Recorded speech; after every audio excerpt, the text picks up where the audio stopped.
जय हिंद, जय श्री राम। पिछले भाग में आपने सुना राजा दशरथ के चारों पुत्रों का विवाह राजा जनक के चारों सुपुत्रियों से हुआ। विवाह संपन्न होने के पश्चात राजा दशरथ राजकुमारों और पुत्र वधुओं को साथ लेकर जनवास से लौट आए। जनक ने कन्याओं और सब बारातियों को सुंदर उपहार दिए। राजा दशरथ ने भी सोने के सिंग मड़वाकर दूध देने वाले हजारों गायों को ब्राह्मणों को दान दिए। दूसरे दिन विश्वामित्र राजा दशरथ को बधाई दी और उनसे विदा लेकर वे अपने आश्रम को लौट गए। कुछ दिनों तक जनक का अतिथि ग्रहण करने के पश्चात राजा दशरथ बारात के साथ अपने नगर को वापस चल दिए। कुछ ही दूर चले होंगे कि रास्ते में भयंकर आंधी आई और उसके साथ ही क्रोध साक्षात मूर्ति के रूप में सामने आ गई। वो कोई नहीं बल्कि परशुराम थे। वो हाथ में फरसा और धनुष बाण लिए प्रकट हुए। देखते ही अयोध्यावासी डर के मारे अधमरे से हो गए। राजा दशरथ के तो होश उड़ गए। राम का रास्ता रोककर परशुराम बोले, राम, शिव का पुराना धनुष तोड़कर तुम्हारा हौसला बहुत बढ़ गया है। मैं तुम्हारे अहंकार को चूर चूर कर दूंगा। राजा दशरथ ने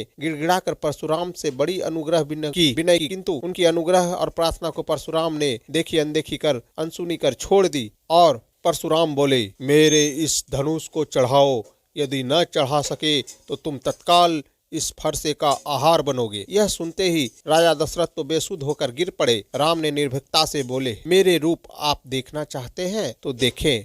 उन्होंने परशुराम के धनुष बाण को लेकर प्रत्यंचा चढ़ा दी और धनुष बाण रखकर बोले, मैं इस बाण से आपकी तपस्या का समस्त प्रभाव अभी नष्ट कर देता हूँ और मनोगति से आकाश में विचरण करने वाली आपकी शक्तियाँ भी नष्ट कर देता हूँ। परशुराम हतप्रभत हो गए। उन्होंने प्रभु राम की स्तुति की और आशीर्वाद दिए और यह प्रार्थना की, तप का फल वे भले ही नष्ट कर दे परंतु मनोगति नष्ट न करे, जिससे वे महेंद्र पर्वत पर वापस लौट सके। श्री राम ने उनकी बात मान ली।